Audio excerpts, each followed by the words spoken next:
Hello everybody, I am Liz, and today I had meant to put out a really easy, not totally in-depth thought of a video, but that didn't happen because I started over-analyzing what it means to be an auto-buy author. I really wanted to discuss this long list of authors that I consider auto-buy authors. However, I don't know if I can really classify these authors as auto-buy based upon the essential situations of my shelves. So I want to, while I'm talking about these authors, also discuss why I have overanalyzed this. I maybe don't understand really what auto-buy authors really mean.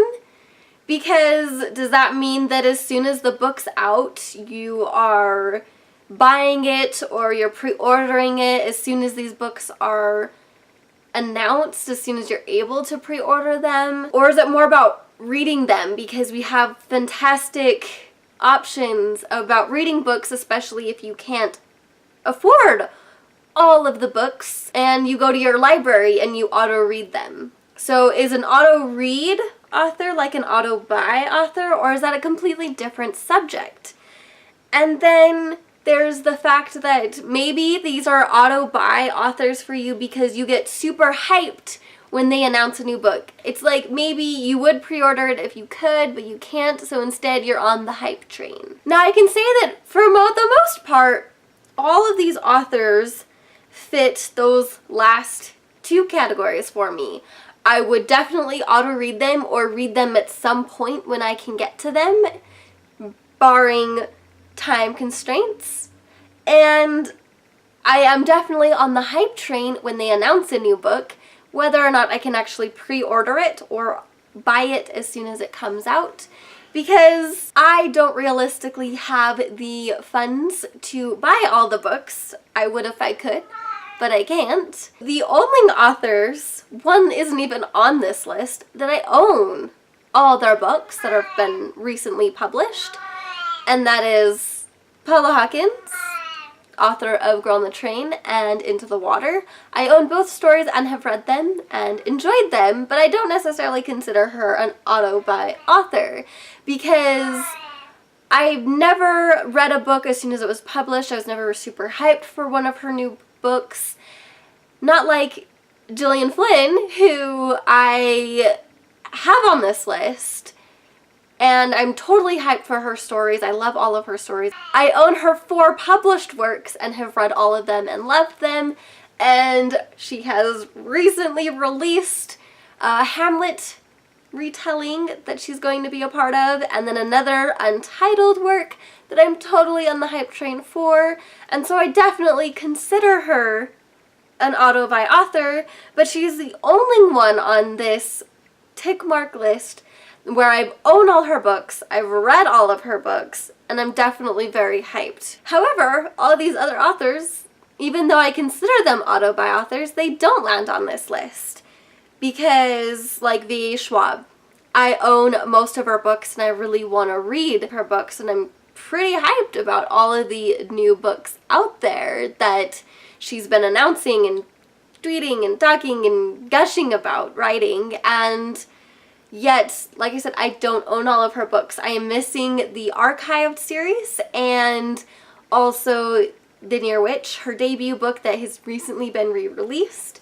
However, I want to read all of her books, and I've read 3 of them so far, currently working on a 4th. Another one where I own virtually none of his books is Jay Kristoff. I am super hyped with all of his new books coming out. I really want to read all of his previous books that are out that I haven't read yet, because I've only read the book he co-authored with Amy Kaufman, which is the Illuminae Files. I really, really want to read like Nevernight and Lifelike.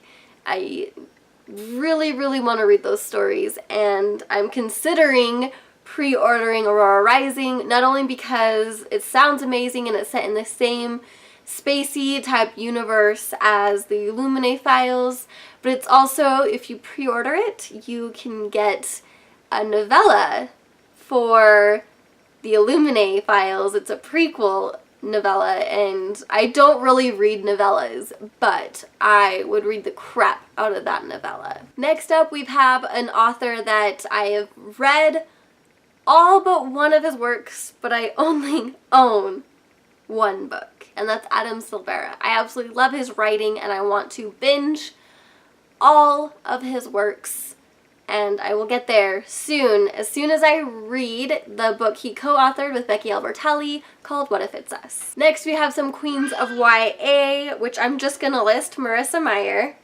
Leigh Bardugo, and Kristen White.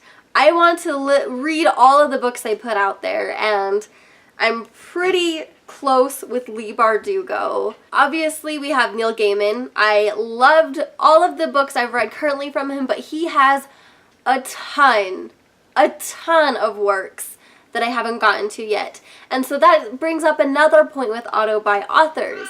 Can you consider authors that have a huge mass of published works as auto by if you're only reading the current works and skipping the past things?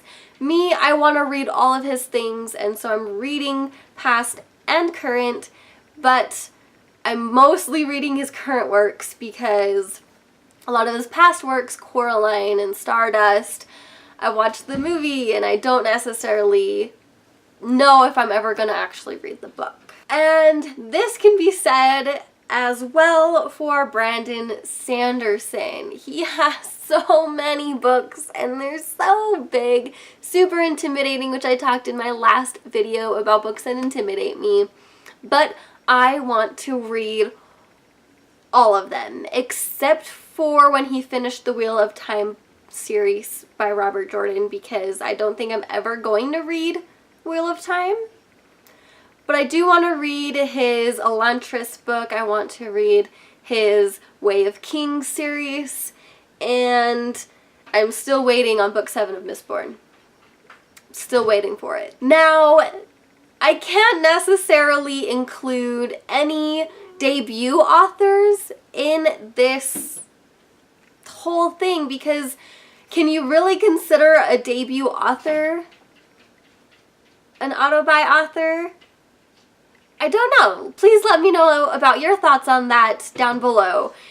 Could you consider a debut author an auto-buy author? Because I feel that way for Emily X.R. Pan, who wrote and published An Astonishing Color of After last year, and she's currently working on a masterpiece of something that I'm very interested in, even though I have really no knowledge about what it is at all. Alright, I think that's enough of me talking. I definitely mentioned a ton of authors in this list / discussion. Please let me know your thoughts down below. What does an auto-buy author mean to you? And can you classify debut authors on this auto-buy list? I would love to hear your thoughts, and I hope you enjoyed and appreciated this video. And I hope you stick around my channel. As always, I post videos every Tuesday and Friday. And if you're interested in watching more, please like this video and subscribe to my channel. And I'll see you next time. I love you guys. Bye!